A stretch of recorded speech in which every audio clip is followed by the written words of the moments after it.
Halo teman-temanku semuanya, kembali lagi bersama saya di channel Lemina tentunya, yang bakalan nemenin waktu santai kalian. Dan saya di sini bakalan nyuguhin asupan film horor lagi buat kalian semua. Masih di perfilman Korea tentunya.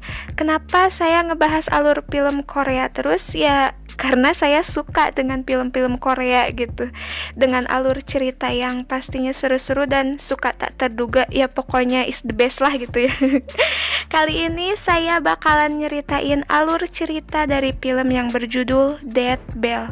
Kalau diartikan ke bahasa Indonesia yaitu Lonceng Kematian. Penasaran kan seperti apa cerita dari film Death Bell ini?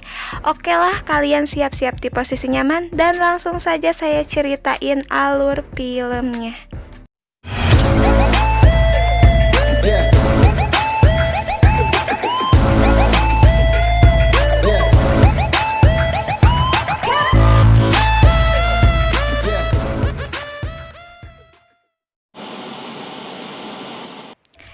Di scene awal diperlihatkan seorang perempuan ABG yang namanya Kang Ina. Dia sedang berada seperti di sebuah lapangan gitu, dan di depannya terdapat bangku-bangku kelas yang terbakar. Di tengah-tengah ada perempuan, dia adalah Jiwon, yang sedang duduk di bangku sambil menatap Kang Ina. Tiba-tiba Jiwon menghilang. Kang Ina pun mencari sambil memanggil si Jiwon ini. Tapi tiba-tiba si Kang Ina malah diganggu oleh gerombolan murid-murid yang terlihat seperti zombie yang mau menerkamnya gitu. Jiwon di sana terlihat ketawa jahat melihat Ina berlari ketakutan gitu. Dan saat Ina mau menoleh ke Jiwon, dia pun terbangun dari tidurnya. Dan ternyata kejadian barusan hanyalah mimpi doang. Tapi mimpi yang sangat mengerikan. Sampai-sampai pas bangun kepalanya kejedot alias tidagor gitu. Oke, serius ya, biar dapat horornya. Oke, lanjut. Scene pun berpindah ke murid-murid yang biasa mau menuju ke sekolahan, dan mereka mau melaksanakan ujian terakhir. Saat ujian sedang berlangsung, ada salah satu murid laki-laki namanya Cho Byum yang terlihat seperti sedang ketakutan karena dia diganggu terus oleh makhluk tak kesat mata lah gitu. Saat dia dihampiri oleh guru Kim, Pak Kim melihat di tangan Cho Byum banyak luka-luka sayatan gitu.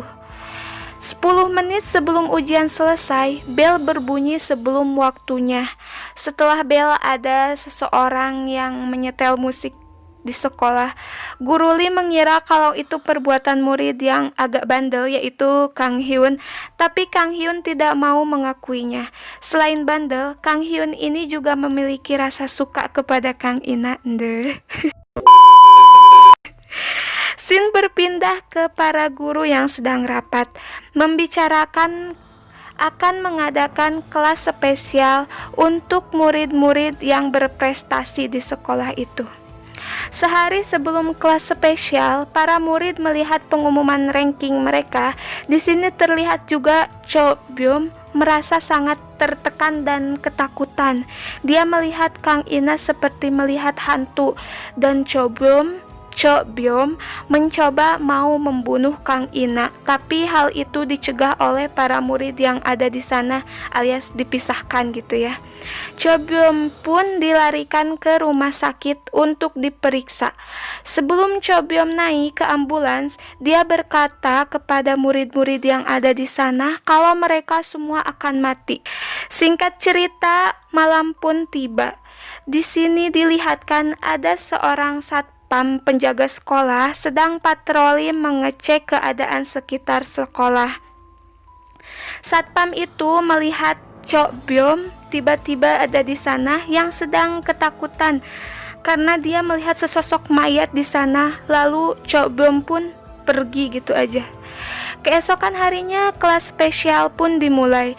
Sebelum kelas berlangsung, semua murid harus mengumpulkan ponsel mereka di si Dong Hyuk. Saat Dong Hyuk mau membawa ponsel-ponsel itu ke kantor, tiba-tiba ada seseorang yang memanggilnya dari toilet. Dong Hyuk pun mengecek ke dalam. Saat ngecek, Dong Hyuk dibawa ke atap dalam keadaan terluka.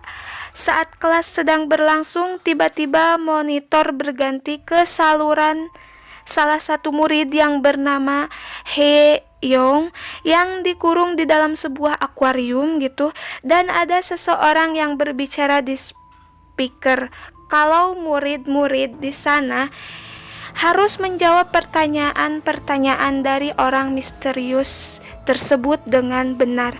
Kalau tidak, murid yang bernama Hye Young ini akan mati. Mereka semua bukannya menjawab pertanyaan, malah pada panik karena ketakutan. Hingga akhirnya Hye Young pun meninggal di dalam akuarium yang penuh dengan air. Melihat kejadian itu, salah satu guru yang di sana bernama Guru Lee merasa panik dan dia mencoba kabur meninggalkan sekolah tersebut. Sontak membuat murid-murid yang ada di sana juga ingin pergi dari sekolah juga. Sebelum para murid keluar, Guru Lee yang tadi pergi duluan kembali dalam keadaan luka parah, hingga Guru Lee pun meninggal waktu itu juga. Lalu ada yang berbicara lagi di speaker sambil berbunyinya bel.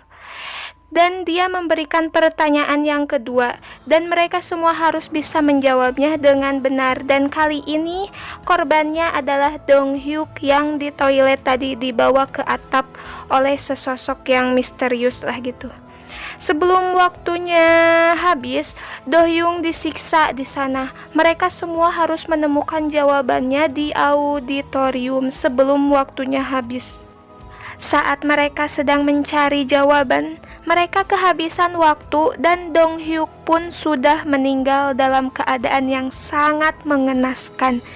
Dong Hyuk pun dijatuhkan dari atap ke hadapan semua orang dan ternyata jawabannya sudah ditulis di tubuh Dong Hyuk itu sendiri.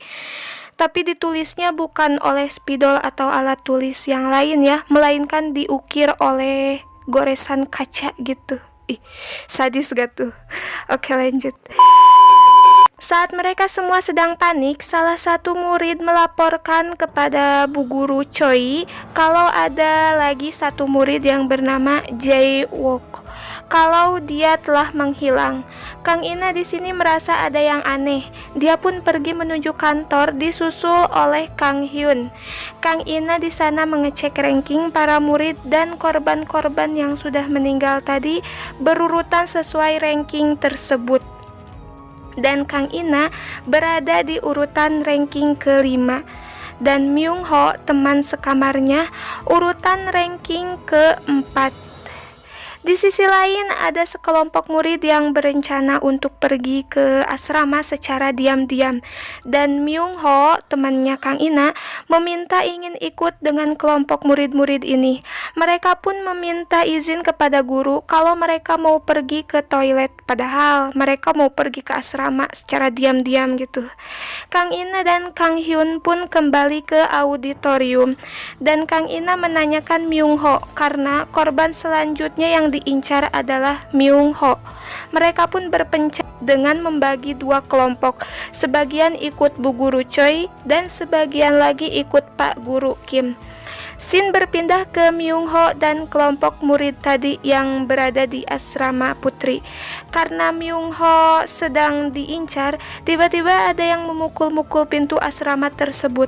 Mereka pun ketakutan, berlarian. Tiba-tiba lampu yang ada di sana mati nyala sendiri. Sontak hal itu terlihat oleh Kang Ina, Bu Guru Choi, dan yang lainnya. Mereka pun pergi menuju asrama tersebut. Saat lampu sudah nyala normal, mereka yang tadi diam-diam pergi ke asrama itu langsung menghampiri Ibu Guru Choi.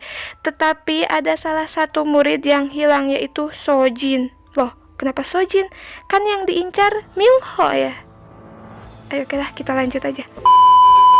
Bu Guru Choi pun menjadi panik dan pusing tujuh keliling dengan insiden yang sedang terjadi ini. Sedangkan di sisi lain, Pak Kim sedang mencari jawaban pertanyaan selanjutnya, tapi mereka kehabisan waktu lagi.